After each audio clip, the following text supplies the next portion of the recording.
اللہ تعالیٰ کی حمد و ثنا اور حضور نبی اکرم صلی اللہ علیہ وآلہ وسلم کی بارگاہ میں ہدیہ درود و سلام عرض کرنے کے بعد آج کا یہ پروگرام 26واں درس صراط مستقیم انعقاد پذیر ہے۔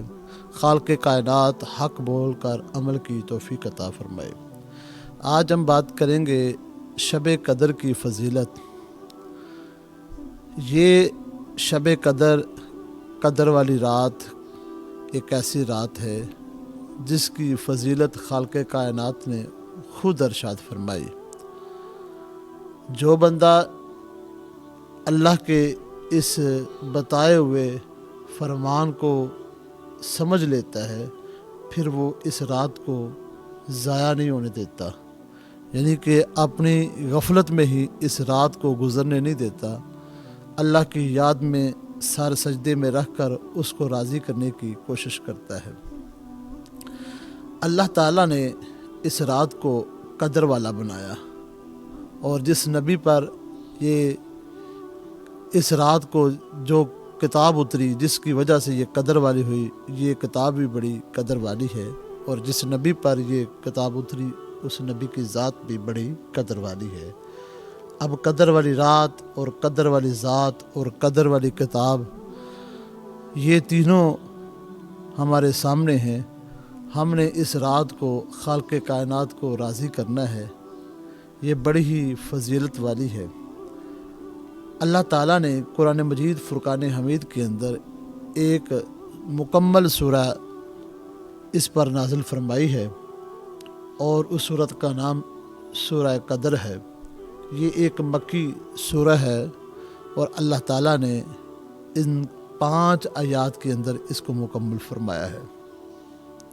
اللہ تعالیٰ نے فرمایا انا انزلناہ فی لیلۃ القدر، بے شک ہم نے شب قدر کو ہی اتارا۔ یہ کیا اتارا؟ اس رات کو، شب قدر کو اللہ تعالیٰ نے قرآن مجید اتارا۔ اب یہاں پہ بھی ایک بات کا سن کر سوال اٹھتا ہے کہ حضور نبی علیہ السلام کی بارگاہ میں قرآن جبریل لے کے آتے، وہ 23 سال میں مکمل ہوا، لیکن خالق کائنات نے اس رات کے متعلق فرما دیا کہ ہم نے اس رات کو قرآن نازل فرمایا۔ تو مفسرین نے بے شمار اس کی وجوہ بیان فرمائی ہیں، ان میں سے ایک یہ بھی ہے کہ اللہ تبارک و تعالیٰ نے جبریل علیہ السلام کو بھیج کر 23 سال اس میں بے شمار حکمتیں رکھیں، لیکن اس رات کو اللہ نے جبریل کے سپورٹ ڈیوٹی لگا دی کہ اے جبریل، جس طرح میرے کملی والے محبوب راضی ہوتے ہوں گے اس طرح تو قرآن ان کے پاس لے جانا، کیونکہ موسیٰ علیہ السلام کو حکم ہوا موسیٰ آؤ، آ کے وہ کوہ طور پر اعتکاف کرو، تجھے تورات ملے گی۔ موسیٰ کو بلا کر تورات عطا کی، لیکن کملی والے محبوب کو بلا کر تورات نہیں دی، بلا کر قرآن نہیں دیا۔ کملی والے محبوب جہاں تھے، اگر حضور مکے میں تھے تو مکے میں جبریل قرآن لے کے چلے جاتے، اگر حضور مدینے میں تو جبریل مدینے میں قرآن لے کے چلے جاتے، یعنی کہ جس طرح میرے کملی والے محبوب کی مرضی ہوتی اس طرح جبریل قرآن لے کے چلے جاتے۔ اب جس رات کو اللہ تعالیٰ نے قرآن یہ جبریل کے سپرد کیا کہ اے جبریل تو نے لے کے جانا ہے، لوح محفوظ پر اللہ تبارک و تعالیٰ نے قرآن سامنے رکھ دیا، تو اس رات کی اتنی شان ہو گئی، اتنی شان ہو گئی۔ تو یہاں سے ایک نقطہ دوسری طرف بھی چلتا ہے، اگر جس رات قرآن اترتا ہے اس رات کی بڑی شان ہے، تو جس رات صاحب قرآن اترتا ہے پھر اس کی شان کتنی ہو سکتی ہے۔ خالق کائنات فرماتا ہے کہ انا انزلناہ فی لیلۃ القدر، بے شک ہم نے قرآن کو شب قدر میں ہی نازل فرمایا۔ اور یہ طاق راتے ہیں، 5 طاق راتے ہیں، لیکن محققین کہتے ہیں، ہمارے کابرین کہتے ہیں کہ زیادہ جو ہے نا لیلۃ القدر جو رات ہے وہ 27 رمضان المبارک کی رات ہے، یعنی جو آج رات آنے والی ہے۔ حضور غوث الاعظم رضی اللہ تعالیٰ عنہ کا بھی نظریہ یہی ہے کہ 27 رمضان المبارک۔ تو ویسے بھی جو ہمیں اس سال تو نظر آ رہا ہے، ایک اندازہ ہی ہے کہ جمعہ کی رات بھی ہے اور لیلۃ القدر بھی ہے، 27 رمضان المبارک کی رات ہے۔ تو اس رات کی فضیلت خالق کائنات پہلے قرآن کی بات کر کے ہمارے سامنے رکھ رہا ہے کہ قرآن کو سمجھ لینا، تم قرآن آج تک نہیں سمجھے تو صاحب قرآن کو بھی نہیں سمجھ سکتے۔ تو اس رات کو ہم نے اس لیے برکت والا بنایا کہ کیونکہ اس رات کو قرآن اتارا ہے، تو قرآن پاک اس رات کو اترا، اس کی بڑی شان ہے۔ تو خالق کائنات نے آگے فرمایا وما ادراک ما لیلۃ القدر، کیا آپ سمجھ گئے ہیں کہ لیلۃ القدر کیا ہے؟ یہاں پہ بھی کچھ لوگ ایسا ترجمہ کر جاتے ہیں جس سے سن کر سینے کو ٹھنڈ نہیں پڑتی بلکہ سینے کو آگ لگ جاتی ہے۔ اگر اس کی طرف باریکی سے غور کیا جائے تو مراد نہیں ملتی، جو مقصد ہے وہ سمجھ میں نہیں آتا۔ کیونکہ اگر بعض لوگ ترجمہ کرتے ہیں تم کیا جانو، تم کیا جانتے ہو کہ شب قدر کیا ہے، تو اس میں نبی علیہ السلام کی ذات مبارک سامنے آتی ہے۔ تو اللہ تعالیٰ نے اپنے محبوب کو اس طرح تو نہیں بلانا تھا کہ تم کیا جانو کہ شب قدر کیا ہے، اللہ اکبر، نہیں، یعنی کہ اللہ تعالیٰ یہاں پہ اس کا ترجمہ یوں انداز میں کیا جائے، کیونکہ امام بخاری رحمۃ اللہ تعالیٰ علیہ کے استاد جو ہیں وہ بھی اس طرح ترجمہ کرتے ہیں کہ جہاں پہ آیا نا وما یدریکا، وہاں پہ اس کا مطلب ہے کہ حضور علیہ السلام کو اللہ تعالیٰ نے اس بات کا علم نہیں دیا، لیکن جہاں پہ آتا نا وما ادراکا تو وہاں پہ یہ بات واضح ہے کہ اللہ تعالیٰ نے اپنے محبوب کو وہ علم عطا فرمایا ہے۔ تو محققین کہتے ہیں کہ اللہ تعالیٰ نے اپنے محبوب صلی اللہ علیہ وآلہ وسلم کو یہ علم عطا فرمایا ہے، اس لیے کہا کہ آپ سمجھ گئے ہیں کہ لیلۃ القدر کیا ہے۔ کیا وہ اس حدیث کی روشنی میں ہمیں یہ اس بات کی سمجھ نہیں لگتی جب کملی والے محبوب صلی اللہ علیہ وآلہ وسلم نے مسجد نبوی شریف کے اندر 21 رمضان مبارک کی رات کو سجدہ دیا تو نبی کریم صلی اللہ علیہ وآلہ وسلم کی پیشانی مبارک پر وہ مٹی مبارک لگ گئی، کیونکہ آسمان سے بارش ہوئی تو بارش سے کچھ پانی کے قطرات جو مسجد کے اندر داخل ہوئے تو وہ مٹی حضور علیہ السلام کی پیشانی مبارک کو لگ گئی۔ میں تو کہتا ہوں مٹی کے بارے نہیں آ رہے، کتنی خوش قسمت مٹی ہے جو حضور کی پیشانی مبارک کو لگ گئی۔ اب یہاں پہ حضور علیہ السلام نے فرمایا کہ یہ میں نے لیلۃ القدر کا منظر دیکھا ہے۔ حضور علیہ السلام نے آگے امت کو 5 راتوں میں تلاش کرنے کا حکم دیا، حضور چاہتے تو ارشاد بھی فرما دیتے، لیکن اس میں بے شمار حکمتیں ہیں۔ کسی صاحب فراست سے جو صاحب بصیرت ہے اس سے پوچھے تو پھر پتہ چلتا ہے، لیکن یہاں پہ کملی والے محبوب صلی اللہ علیہ وسلم ہمیں یہ سگنل دے رہے ہیں کہ مجھے پتہ ہے، کوئی ترجمہ قرآن کا غلط نہ کر دے، لیکن اہل سنت ایسے خوش نصیب ہیں جن کو اللہ تعالیٰ نے ایسے اکابرین عطا فرمائے ہیں کہ جو حضور علیہ السلام کے ہر پہلو پر ادب کے تقاضے پورے کرتے ہیں۔ اہل سنت کو یہ شرف حاصل ہے کہ وہ کملی والے محبوب صلی اللہ علیہ وسلم کا جب قرآن پڑھتے ہیں ان کے اوپر اترا ہوا تو اس کا ترجمہ بھی بڑے اچھے انداز میں کرتے ہیں۔ اب کوئی کہہ دے کہ بھائی تمہارے نبی علیہ السلام کو تو لیلۃ القدر کا پتہ نہیں تھا، تو کیوں جی، کس وجہ سے؟ وہی اللہ نے خود کہا تم کیا جانو کہ لیلۃ القدر کیا ہے۔ اس طرح کی یہ آداب کا تقاضے نہیں ہے بھائی، یہی سمجھنے کی ضرورت ہے۔ تو یہاں پہ فرمایا کیا آپ سمجھ گئے لیلۃ القدر کیا ہے؟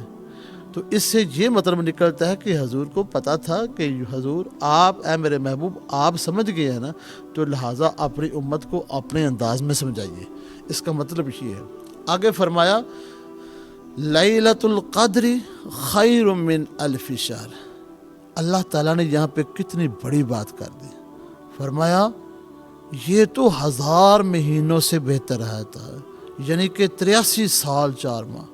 اتنا ایک طرف اتنی عمر ہی نہیں بندے کی ہوتی، جو ہوتی ہے اس میں کئی غلطی کوتاہیاں ہوتی ہیں، لیکن اللہ نے اپنے محبوب کے صدقے ہمارے لیے کتنی آسانی پیدا فرما دی کہ چلو پوری زندگی کچھ نہیں کر سکتے، اتنا ہی کر لو کہ ایک رات ہی میری بارگاہ میں آ جانا، میں تجھے 83 سال کی عبادت سے زائد ثواب عطا فرما دوں گا۔ اب یہ اللہ تعالیٰ نے کیوں یہ عمل کیا؟ بے شمار اس کے شان نزول ہے، لیکن میں ایک آپ کے سامنے رکھ دیتا ہوں تاکہ سمجھ آ جائے۔ ایک اللہ کے ولی گزرے ہیں، بڑے اچھے بزرگ گزرے ہیں، جو جسمانی توانائی بھی ان کے اندر تھی، روحانی توانائی بھی تھی، یعنی کہ ان کو اللہ تعالیٰ نے روحانی پاور بھی دی تھی اور جسمانی پاور بھی تھی۔ ان کا نام تھا حضرت شمعون رحمۃ اللہ تعالیٰ علیہ۔ یہ رات کو قیام کرتے، صبح اٹھ کے روزہ رکھتے، پھر سارا دن کفار سے جہاد کرتے رہتے۔ کفار لوگ جو تھے ان سے بڑے تنگ تھے، وہ چاہتے تھے کسی طرح یہ ختم ہو جائیں۔ انہوں نے بڑے حربے استعمال کیے، ان کو بیڑیوں سے جگڑنے کی کوشش کی، رسیوں سے جگڑنے کی کوشش کی، لیکن وہ اتنی پاور اللہ نے دی ہوئی تھی، وہ تھوڑا سا اپنا جسم کھولتے تھے سب ٹوٹ جاتے تھے۔ بالآخر انہوں نے حضرت شمعون رحمۃ اللہ تعالی علیہ کی بیوی کو ورگلایا اور اس کو سبق پڑھایا کہ کسی طرح ان کو باندھ، سوئے ہوئے ہوں اس طریقے سے باندھ دے کہ یہ اٹھ نہ سکیں، ہم ان سے بدلہ لے سکیں اور ان کو ختم کر سکیں۔ بیوی نے ان کی باتوں میں آ کر، یہاں پہ یہ بھی بات ذہن میں رکھ لیجئے کہ سارے راز جو ہوتے ہیں نا وہ بیویوں کو نہیں بتانے چاہیے۔ میں یہ نہیں کہتا کہ ان کے خلاف بات کر رہا ہوں، میں کہتا ہوں سارے راز نہیں بتانے چاہیے۔ یہاں سے سبق مل رہا ہے، جب بیوی کو پتہ چلا تو بیوی نے رات ہوئی تو رات کو حضرت شمعون رحمۃ اللہ تعالی علیہ کو باندھ دیا۔ جب ان کو باندھا تو صبح آپ اٹھے تو دیکھا رسیوں سے بندھا، آپ نے تھوڑا سا زور لگایا تو وہ ٹوٹ گئی۔ تو بیوی نے مکاری کرتے ہوئے بات کو بدل دیا، کہنے لگی میں دیکھنا چاہتی کہ آپ کے اندر کتنی طاقت ہے۔ آپ نے پھر وہاں پہ خاموشی اختیار کی، کچھ عرصہ گزرا، پھر آپ سوئے، اس نے لوہوں کی زنجیروں سے جگڑ دیا۔ آپ جو ہی اٹھے تو وہ ٹوٹ گئی زنجیریں ساری۔ وہ کہنے لگی کہ میں نے تو اس لیے آپ کو آزمائش کے طور پر یہ باندھا ہے کہ دیکھتی ہوں کیسی طاقت ہے۔ آپ کی زبان سے نکل گیا کہ بھائی میں اس وقت تک نہیں پکڑا جا سکتا، جگڑا جا سکتا جب تک میرے ہی سر کے بال جو ہیں وہ اس سے نہ باندھا جائے۔ اور آپ کے بال جو تھے وہ ٹخنوں تک جاتے تھے، یہاں تک ان کے بال تھے۔ لیکن ایک بات یہ بھی ذہن میں رکھ لیجئے کہ شریعت محمدی سے یہ پہلے کا واقعہ ہے۔ شریعت محمدی کے اندر بندہ بال اپنے شانوں تک رکھتا ہے، اس سے زائد نہیں رکھ سکتا ہے۔ تو وہ جو لوگ اپنے عورتوں کی طرح بال بہت بڑے کر دیتے ہیں نا، یہ شریعت محمدی کے اندر جائز نہیں ہے۔ ان کے بال کافی بڑے تھے، ان سے جگڑ دیا۔ صبح ہوئی تو کیا ہوا؟ اللہ اکبر، اللہ اکبر، دیکھا وہ جگڑے ہوئے ہیں۔ کفار کو پتہ چلا، کفار آئے، انہوں نے پکڑ کے ایک ستون کے ساتھ باندھ دیا، مزید اور رسیوں اور بیڑیوں کے ساتھ۔ اب وہ چھڑا نہیں سکتے تھے کیونکہ انہوں نے خود ہی بتا دیا تھا۔ انہوں نے بڑی بے دردی کے ساتھ ان کو شہید کیا، ان کا ناک بھی کاٹے، زبان ہونٹ کاٹے، بڑی تکلیف ہوئی۔ اچھا، نبی کریم صلی اللہ علیہ وآلہ وسلم نے یہ سارا واقعہ اپنے صحابہ کے سامنے بیان فرمایا۔ صحابہ بڑے غمگین ہو گئے، تو دیکھا مصطفیٰ جان رحمت بھی غمگین ہو گئی۔ صحابہ نے اپنے انداز میں غم کا اظہار کیا، لیکن حضور نے اپنے انداز میں غم کا اظہار کیا۔ صحابہ نے یہ اظہار کیا کہ بڑا بے دردی کے ساتھ ان کو شہید کیا گیا۔ حضور علیہ السلام نے ایک یہ بھی اظہار فرمایا اور دوسرا یہ اظہار فرمایا کہ کتنا خوش نصیب وہ بندہ ہے جس کو اللہ تعالیٰ نے اپنی عبادت کی اتنی توفیق عطا فرمائی، جب دنیا سے جانے لگا تو شہادت کا درجہ پا گئے۔ تو میری امت کا کیا بنے گا؟ حضور علیہ السلام اعمال کے لحاظ سے اور اجر کے لحاظ سے سب سے زیادہ امت کی طرف رخ کرتے تھے۔ حضور علیہ السلام تھوڑے سے غمگین ہوئے تو میری تو امت کی اتنی عمر ہی نہیں ہے، اگر ہو بھی جائیں عمریں ان کی تو وہ اتنی بات نہیں کر سکیں کہ کیا ہوگا۔ اتنے میں جبرائیل علیہ السلام آ گئے اور آ کے عرض کی، اے کملی والے محبوب صلی اللہ علیہ وآلہ وسلم، آپ پر سلام ہو۔ اللہ تبارک و تعالیٰ نے ارشاد فرمایا ہے کہ جو کوئی آپ کا امتی لیلۃ القدر کو یعنی شب قدر کو جو اس رات کو قیام کرے گا، اللہ تعالیٰ اس کو 83 سال یعنی 1000 مہینے سے بہتر جو رات ہوتی عبادت ہوتی ہے نا، اس سے زیادہ اللہ تعالیٰ آپ کے امتی کو اس رات کو عبادت کرنے پر عطا فرما دے گا۔ کتنی خوش قسمتی ہے۔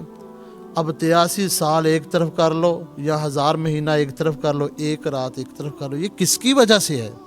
کس کی وجہ سے ہے؟ اللہ تعالیٰ نے اپنے محبوب کی وجہ سے یہ کیا۔ اور ہم اتنے بدبخت ہیں کہ جب ترجمہ کرتے ہیں تو حضور علیہ السلام کی شان کو سامنے نہیں رکھ رہے۔ ہم کہہ رہے ہیں وما ادراک ما لیلۃ القدر، تم کیا جانو کہ لیلۃ القدر کیا ہے؟ بے شک اس کی مراد جو ہے یہ خطاب امت کو بھی ساتھ ہے، لیکن بالخصوص کملی والے محبوب کی طرف بھی تو ہے۔ جو بندہ اس آیت کا ترجمہ ٹھیک نہیں نہ کرتا، وہ آگے والی جو تیسری آیت ہے نا اس پہ اجر نہیں ملتا، چونکہ دوسری آیت جو ہے وما ادراک ما لیلۃ القدر، اس کا ترجمہ جب صحیح ہو جاتا ہے، کیا آپ جانتے ہیں یا آپ جان گئے یا آپ سمجھ گئے ہیں کہ لیلۃ القدر کیا ہے؟ جب بندے کے دل میں حضور کی محبت آ جاتی ہے نا، پھر اللہ تعالیٰ کی طرف سے اعلان ہو جاتا ہے لیلۃ القدر خیر من الف شہر، یہ تو 1000 مہینوں سے بہتر ہے۔ تو تم اپنے محبوب، اپنے کملی والے محبوب، اپنے آقا کی زندگی مبارک اور ان کی شان و شوکت بیان کرتے ہوئے میری بارگاہ میں آ جانا، تم ایک رات کو ہی بات کرو گے، ہم تجھ کو 1000 مہینوں سے بہتر بھلا ثواب عطا فرما دیں گے۔ یہاں پہ آگے ہوتا کیا ہے بس میں مختصر کرنا چاہتا ہوں تاکہ سمجھ آ جائے۔ ویسے اس کی بات اگر گھنٹوں بھی بیان کی جائے تو نہیں ہو سکتی، زبان جو ہے وہ گس سکتی ہے، زبان تھک سکتی ہے، وہ جسم کے اندر قوت ختم ہو سکتی ہے، لیکن اللہ تبارک و تعالیٰ کے ایک ایک فرمان کے اوپر کروڑوں حکمتیں ہیں، انسان کے شمار سے بھی بالا تر ہوتی ہیں۔ فرمایا تنزل الملائکۃ والروح فیہا باذن ربہم من کل امر سلام، فرشتے اترتے ہیں، اور کون ساتھ اترتے ہیں؟ روح الامین، یعنی کہ جبریل علیہ السلام بھی اترتے ہیں۔ وہ فرشتے اترتا ہے جو کملی والے محبوب کی بارگاہ میں آتا ہے، وہ فرشتے اترتے ہیں جو تمام انبیاء کی بارگاہ میں آتے ہیں۔ یہ ہمارے لیے کتنی اعزاز کی بات ہے کہ جو فرشتہ میرے کملی والے محبوب آقا صلی اللہ علیہ وسلم کی بارگاہ میں آ کے آتا تھا، وہی آج کی رات فرشتوں کو لے کر دنیا میں آئے گا، اور ہمیں پورا پروٹوکول ملے گا۔ کیا ملے گا؟ یہاں پہ آ کے اللہ کے حکم سے وہ اپنے رب کے اوپر، اپنے رب کے حکم پر وہ کام کرتے ہیں۔ وہ کیا کام کرتے ہیں کہ جو بندہ دعا مانگتا ہے، حضور فرماتے ہیں کہ فرشتوں کو اللہ حکم دے دیتا ہے میرا بندہ جو مانگتا ہے تم آمین کہتے جاؤ، میں نے عطا کرتا جاؤں گا۔ اس رات کے اوپر اتنے فرشتے ہوتے ہیں کہ اگر ایک سوئی جو ہوتی ہے وہ آسمان سے گرائی جائے تو وہ سوئی فرشتے کے اوپر گرے گی، یعنی کہ ایک ایسی جگہ بھی نہیں ملے گی کہ جہاں زمین پر گرے۔ اتنے فرشتے روئے زمین پر ہوتے ہیں، وہ تلاش کرتے ہیں کوئی ہے بندہ جو اس رات کو اللہ کی عبادت کر رہا ہے، اللہ کو یاد کر رہا ہے، اللہ کو یاد کر رہا ہے۔ تو یاد کرتے ہوتے ہیں بندے تو ان کی جو دعا ہوتی ہے اللہ قبول فرما لیتا ہے، اور فرشتے مصافحہ کرتے ہیں۔ اب یہاں پہ بھی ایک سوال اٹھتا ہے کہ کس طرح پتہ چلے گا کہ فرشتے مصافحہ کرتے ہیں؟ بھائی اس کے متعلق بھی ہمارے اکابرین نے ہمیں یہ بات سمجھائی ہے کہ اگر تم عبادت کر رہے ہو، اللہ کی یاد میں بیٹھے ہو، کسی بھی انداز میں بیٹھ کر اللہ کو یاد کر رہے ہو، کہ تم بیٹھے بیٹھے اگر تمہارے رونگٹے کھڑے ہو جاتے ہیں، یعنی لوں کنڈے کھڑے ہو جاتے ہیں، تو سمجھ لینا کسی فرشتے نے تمہارے ساتھ مصافحہ کیا۔ اگر نہیں تو پھر سمجھ لینا کہ کسی فرشتے نے تمہارے ساتھ مصافحہ نہیں کیا۔ یہ ہمارے اکابرین کہہ رہے ہیں، پھر یہ بات سوچنے والی ہے کہ جس رات کو تمہارے رونگٹے کھڑے ہی نہیں ہوئے تو پھر تیری بات کے اندر اخلاص نہیں ہے۔ میں یہ بالکل نہیں کہتا کہ تھوڑی بات کی جائے یا زیادہ بات کی جائے، میں صرف یہ کہتا ہوں کہ جس طرح بھی کی جائے، جتنی بھی کی جائے، اخلاص کے ساتھ کی جائے، پوری یکسوئی کے ساتھ کی جائے، توجہ جو ہے انسان کی دوسری طرف نہ جائے۔ دیکھیے نوافل پڑھنے چاہیے، نماز تسبیح کا اہتمام کرنا چاہیے، ذکر و اذکار اور اللہ سے استغفار کرنا چاہیے، جہنم سے آزادی کے لیے دعا کرنی چاہیے۔ جو بھی کرو لیکن اخلاص کے ساتھ کرو، کسی کو دکھلاوے کے لیے نہ کرو، نماز کے اندر اکتاؤ نہ، اپنے جذبات جو اس طرح کے نہ بنا لو کہ کس وقت یہ ختم ہوگی نماز تسبیح یا نوافل وغیرہ، میں گھر جاؤں گا، دنیا کی فکر نہ ہو۔ ایک رات ہی اخلاص کے ساتھ تم آ جاؤ گے، اللہ تجھے اتنا اجر دے گا کہ اجر بھی عطا فرما دے گا، فرشتے مصافحہ بھی فرمائیں گے، اور اللہ تعالیٰ اس کی دعا کو قبول بھی فرمائیں گے، اور اس کے لیے اجر عظیم بھی رکھ دیں گے، اور اللہ اپنے جلوے بھی عطا فرما دے گا۔ اور فرمایا سلام سلام، یہ سراسر سلامتی ہے، سلامتی۔ اس رات کو غضب والی کوئی بات نہیں ہے، اس رات کو صرف یہی ہے کہ بس بندے آ جا، دروازے کھل گئے ہیں، اتنے دروازے کھل گئے ہیں کہ پورے رمضان مبارک میں شاید اتنے رحمت کے دروازے نہ کھلے ہوں۔ سلامتی ہی سلامتی ہے، یہ کہاں تک ہے؟ ہی حتی مطلع الفجر، طلوع فجر تک ہے، اس کی سلامتی ہی سلامتی ہے۔ اور اتنی سلامتی ہو، اتنی سلامتی ہو، ہر طرف پانی ہی پانی ہو، ہر طرف پھول ہی پھول ہوں، ہر طرف روشنی ہی روشنی ہو، تو انسان اس سے کس طرح استفادہ حاصل کرتا ہے؟ انسان سمجھ جاتا ہے کہ اتنا پانی، اس سے کچھ مجھے لینا چاہیے، اتنی خوشبو ہو، ہر طرف خوشبو ہی خوشبو ہو، روئے زمین کے اوپر جگہ جگہ پھول بکھرے ہوں، تو انسان اس وقت سمجھتا ہے کہ اس کے دامن میں ایک پھول بھی نہ آ سکے، یہ ہر طرف خوشبو ہی خوشبو ہو، اس سے ایک لمحے کے لیے اپنے دماغ کو معطر نہ کر سکے، اور بھائی ہر طرف روشنی ہی روشنی ہو، اس کے دل میں پھر بھی اندھیرا ہی اندھیرا ہو، تو وہ کس طرح کامیابی ہے؟ تو اللہ فرماتا ہے سلام ہی حتی مطلع الفجر، طلوع فجر تک سلامتی ہی سلامتی ہے، یعنی کہ اتنی سلامتی کہ روئے زمین پر سلامتی ہی سلامتی ہے۔ پھر بھی ہم اللہ سے سلامتی نہ لے سکیں، ہم سے بڑا کوئی غفلت والا، ہم سے بڑا کوئی بدبخت بندہ کوئی نہیں ہے۔ آؤ اپنے رب کو راضی کرو، آؤ۔ اور یار میں تو یوں کہتا ہوں، جو میری بات کو سن رہا ہے، کہ جس نے آج تک کسی کو دعوت بھی نہیں دی، وہ دعوت دے، اور آج جو ویسے بھی جمعے کی رات کی بڑی شان ہوتی ہے، اور آج تو جمعے کی رات بھی ہے اور 27 رمضان المبارک کی بھی رات ہے۔ ایک لمحہ بھی نہ ضائع کیا جائے، ایک لمحہ بھی ضائع نہ کیا جائے۔ اور جس رات تیرے لیے فرشتے اترے بھائی، ہم لوگ بے شمار لوگ ایسے عملیات کرنے والے ہیں، چلے کاٹتے ہیں، اور بے شمار ایسے لوگ ہیں جو اس رات کو، بے شمار لوگ ایسے ہیں جو موکلات کو پکڑتے ہیں، کچھ لوگ ایسے جنات کو پکڑتے ہیں، کچھ لوگ ایسے ہیں جو اللہ کی رحمت کے طالب ہوتے ہیں۔ لیکن میں سب سے یہ کہوں گا، میرے لیے بھی دعا کرو، اللہ مجھے بھی توفیق دے، اللہ سب کو توفیق دے۔ اس رات کے اوپر جبریل علیہ السلام جھنڈے لے کے آتے ہیں، بیت المقدس پر ایک گاڑتے ہیں، کعبۃ اللہ پہ گاڑتے ہیں، حضور کی آرام گاہ پہ گاڑتے ہیں، طور سینا پہ گاڑتے ہیں، اور ایک روایت میں یہ بھی ہوتا ہے کعبۃ اللہ پہ گاڑتے ہیں۔ اور یار جو جبریل قرآن لے کے آتا رہا، وہی جبریل آج کی رات اترے گا۔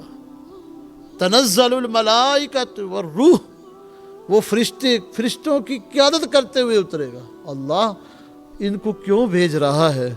تو اللہ کہتا ہے، اللہ کی طرف سے یہ تخیل کے اندر ہی جواب ملے گا، میں اس لیے بھیج رہا ہوں، اتنی رحمت والا مہینہ ہے، اس رات، ایک رات کو اخلاص کے ساتھ میری بارگاہ میں آ جانا، میں تو اتنا غفور الرحیم ہوں، اتنی رحمت کرنے والا ہوں، کوئی ایک رات بھی آئے گا تو اس کی دعائیں بھی قبول فرماؤں گا، اس کے رزق میں اضافہ بھی فرماؤں گا، اس کی بخشش بھی فرماؤں گا، اس کی مغفرت بھی فرماؤں گا، جو صحت مانگے صحت دوں گا، جو مال مانگے مال دوں گا، جو دولت مانگے دولت دوں گا، جو رزق مانگے رزق دوں گا۔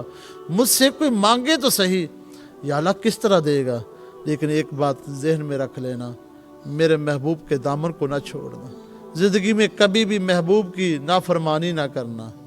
اور یار دنیا کے اندر کسی کے گھر میں رشتہ دار، محلے والے کے گھر میں نہ کوئی جائے رشتہ دار، تو وہ کہتا ہے کیا تم مجھ سے ناراض ہے، تم مجھ سے جھگڑا ہے، کوئی غلطی ہو گئی ہے؟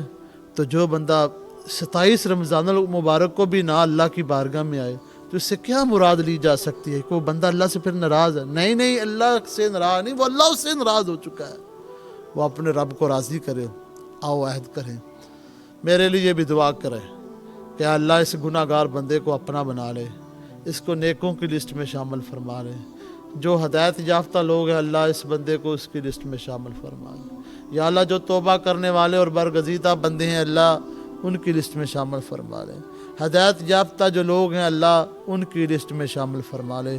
میرے لیے دعا کریں یا اللہ یہ جو تجھ سے مانگتا ہے اسے عطا کر دے۔ اور یہ بھی میں آپ کی وضاحت کر دوں، میں اللہ سے اللہ ہی مانگتا ہوں، اللہ سے اللہ ہی مانگتا ہوں۔ میرے لیے دعا کریں، میں آپ کے لیے دعا کروں، انشاءاللہ اللہ تبارک و تعالیٰ اپنے پیارے حبیب کے صدقے آپ کی دعا کو قبول فرما لے گا۔ وآخر دعوانا ان الحمد للہ رب العالمین۔